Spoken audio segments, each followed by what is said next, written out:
Ciao ragazzi, benvenuti a Bardolino, un paese anche questo in cui sono ancora chiaramente leggibili i segni delle tante dominazioni che si sono succedute nel corso del tempo, segni legati alla storia, all'architettura, all'organizzazione urbanistica, all'enogastronomia. Non dimentichiamo che questo è il paese del vino bardolino, il paese dà il nome al vino, con delle manifestazioni di respiro nazionale e internazionale che lo hanno reso celebre praticamente in tutto il mondo.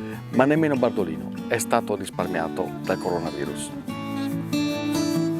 Sicuramente stiamo vivendo un periodo dato da un coronavirus, quindi da un virus decisamente difficile, un periodo impegnativo, un periodo che ci ha impegnato enormemente, soprattutto perché è un virus sconosciuto ai tanti, diciamo. La natura che riprende possesso dei propri luoghi.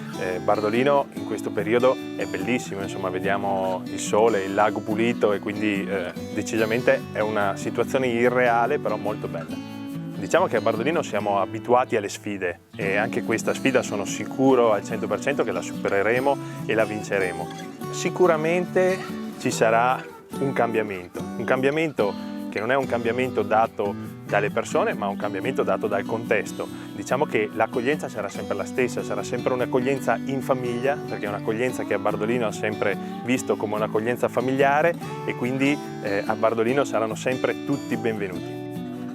Peggio della guerra mondiale è questo, noi non abbiamo mai avuto un problema del genere, non mi ricordo, insomma. Credo che questo ci ha insegnato che volendo si può fare tutto ciò che si vuole fare.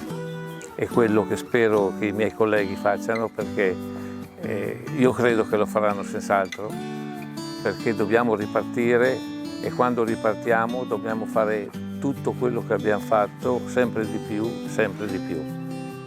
Siamo abituati a partire da zero e ricominciare tutto da capo. Bisogna tornare e avere voglia di lavorare come prima e saremo sempre vincenti.